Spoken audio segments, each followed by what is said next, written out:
নমস্কার, আপনারা দেখছেন এগিয়ে বাংলা, নজরে বাংলা ডিজিটাল প্ল্যাটফর্ম থেকে সরাসরি সম্প্রচার।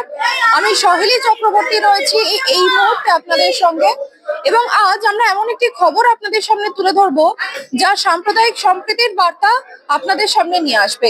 এই মুহূর্তে যে সমাজে যে অসহিষ্ণুতার বার্তা ছড়িয়ে পড়ছে দিকে দিকে, তাকে উপেক্ষা করে সাম্প্রদায়িক সম্প্রীতি যেভাবে একেবারে বয়ে নিয়ে চলা যায় তার অনন্য উদাহরণ কিন্তু দেখা গেল বারাসাত কলেজে। এবং বারাসাত কলেজে এই যে ইফতার পার্টির আয়োজন করা হয়েছে তৃণমূল ছাত্র পরিষদের তরফে, আমার সহকর্মী অঙ্কিত মুখার্জি সেই ছবি কিন্তু ইতিমধ্যেই আপনাদেরকে দেখাচ্ছেন। এবং এই গোটা বিষয়টি নিয়ে আমি কথা বলবো। আমার সঙ্গে এই মুহূর্তে রয়েছেন লিঙ্কন মল্লিক।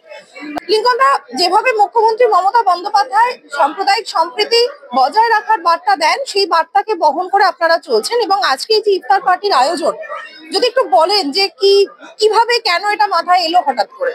না দেখুন, আমাদের কলেজে হিন্দু মুসলিম সমস্ত সম্প্রদায়ের ছেলেমেয়েরাই পড়ে। এবার প্রত্যেকটা মুসলিম ভাই বোনেদের কাছে কিন্তু ঈদটা একটা বড় ব্যাপার, এবং রোজার মাসটা সব থেকে পবিত্র মাস। তো সেইখানে আমরা ছোট করেই আমরা ইউনিয়ন রুমেই এতদিন করতাম, কিন্তু যেহেতু সংখ্যাটা অনেক বেশি, ওখানে সবাইকে বসতে দিতে পারি না আমরা, তাই আজকে আমরা এই অডিটোরিয়াম রুমে করেছি। আর দেখুন, আমাদের কলেজে সব উৎসবই হয়। আপনার কিছুদিন আগে দোল উৎসব দেখলেন, তার আগে সরস্বতী পুজো দেখলেন, আমরা বিজয়া সম্মেলনী এখানে একটা সবার মধ্যে একত্রিত হওয়ার জন্য আমরা একটা করি। সমস্ত কিছুই আমরা এখানে পালন করি, কারণ আমাদের একটাই ধর্ম। আমরা প্রত্যেকে বিশ্বাস করি, যারা আমরা স্বামী বিবেকানন্দকে মানি, তারা আমরা প্রত্যেকে বিশ্বাস করি যে মানব ধর্ম যদি কিছু থেকে থাকে সেটা হচ্ছে মানব সেবা। কিন্তু আমরা যেটা আজকের দিনে দাঁড়িয়ে হিন্দু মুসলিম দেখছি, সেই জায়গায় গিয়ে কিন্তু আজকে মানবতা কোথাও কিন্তু আজকে ক্ষুণ্ণ হচ্ছে। কারণ আমরা যদি সমাজকে ভাগ করে দেই, আমরাই যদি সমাজকে আলাদা করে রাখি, যদি আমরা এখন দেখতে পাই বিভিন্ন রাজনৈতিক দলের নেতারা, তারা হয়তো কিছু সময় শিরোনামে থাকার জন্য এমন বক্তব্য তারা রাখছেন, যেটা কিন্তু বাংলায় কোনোদিন আমরা দেখিনি। দীর্ঘদিন ধরে বাংলায় রাজনীতি রয়েছে, ভবিষ্যতেও থাকবে, কিন্তু প্রত্যেকটা আমরা যারা আজকে দায়িত্বশীল যারা নেতৃত্ব, তারা যদি আমরা প্রত্যেকে যদি সমাজের কথা চিন্তা না করি, যদি আমরা পরবর্তী প্রজন্মদের কথা চিন্তা না করি, আমরা যদি এখনই এই ধর্মের যে বিষ, যেটা আমাদের ব্রিটিশ আমাদের মধ্যে ঢুকিয়ে দিতে চেয়েছিল, যেটা তখন নেতাজি ঢুকতে দেয়নি, কিন্তু সেইটাই এখন এসে যদি শুভেন্দু অধিকারী বা কোনো এরকম একটা স্বার্থান্বেষী মানুষ, যে কিনা শুধুমাত্র ক্ষমতার লোভে যে কোনো দলে যেতে পারে, যা ইচ্ছা যার সম্পর্কে বক্তব্য রাখতে পারে, আমার মনে হয় এতে বাংলা দিন দিন বাজে জায়গায় যাবে। সেখান থেকে যাতে বাংলা ফিরে আসে এই আশা করবো। আর আমি তো বলবো, প্রত্যেকটা দলেরই উচিত জাতি ধর্ম বর্ণ নির্বিশেষে কি কাজ করলে মানুষের ভালো হবে, কি কাজ করলে মানুষের পাশে থাকা যাবে, সেটা নিয়ে একটু বেশি ভাবা উচিত। আর একটা প্রশ্ন করবো, উৎসব মানেই মানুষে মানুষে মেলবন্ধন, সেখানে সমস্ত ধর্মের মানুষ একত্রিত হয়ে উৎসবে সামিল হন। সেক্ষেত্রে বিভিন্ন ধরনের উৎসব বছর ভোর বারাসাত ইভিনিং কলেজ তারা আয়োজন করে থাকে, এবং মূলত আপনারা তৃণমূল ছাত্র পরিষদ সেই উদ্যোগ নেয়। এতে বিরোধী যারা বলে উৎসব খেলামেলা করে রাজ্য চলছে, তাদের উদ্দেশ্যে কি বার্তা দিতে চাইবেন? কারণ বিধানসভা নির্বাচন তো বছর ঘুরলে আসছে। দেখুন, নির্বাচন আসবে, সময়ের ঠিক সময় আবার নির্বাচন হবে, বারংবার নির্বাচন হবে, কিন্তু যারা শুধুমাত্র ধর্ম নিয়ে আজকে রাজনীতি করার চেষ্টা করছে, আমি তাদের উদ্দেশ্যে বলবো যে বাংলাকে নোংরা করার চেষ্টা করবেন না। কারণ আমরা দেখেছি এবং আমরা ইতিহাস পড়েও জেনেছি যে বাংলাকে ফলো করে এবং বাংলাকে কপি করে কিন্তু সারা ভারতবর্ষ এগিয়ে গেছে।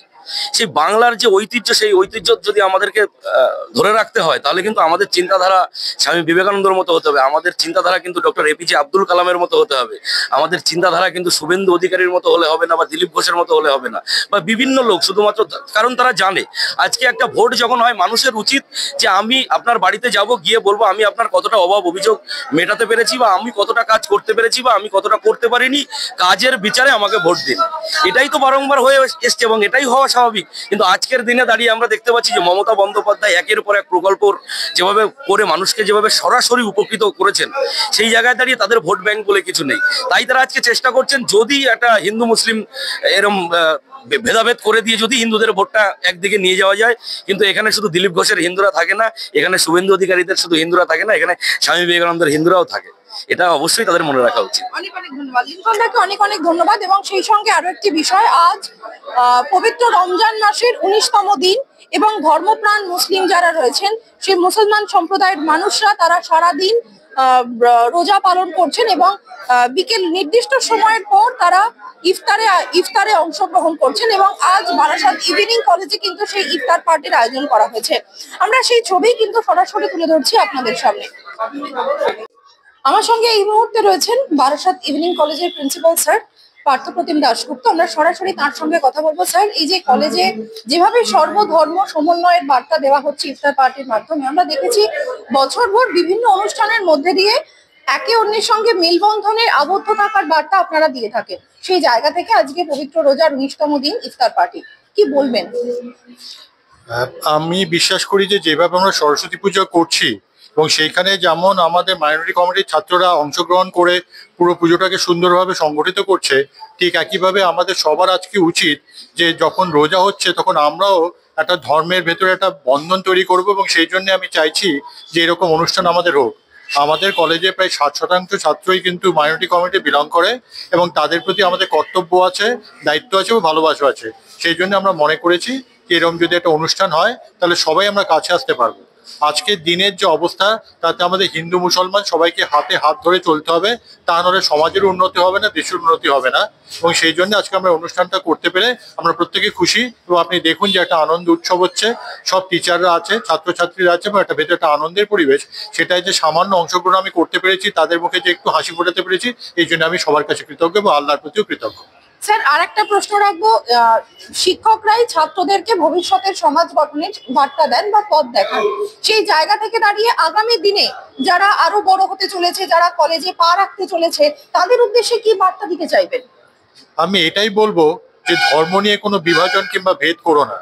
সবাইকে ভাই বলে মনে করবে, সবাইকে বুকে আলিঙ্গন করবে, সবার সঙ্গে একে হাত মিলিয়ে চলবে। তাহলেই সমাজের উন্নতি ঘটবে এবং কোনো রকমের অপশক্তি আমাদের কিন্তু বিভাজন করতে পারবে না। এখন আমাদের সবার হাত ধরে চলতে হবে, প্রত্যেককে ভাই বলে সামনে এগোতে হবে, তাহলেই কিন্তু দেশের এবং দশের মঙ্গল হবে।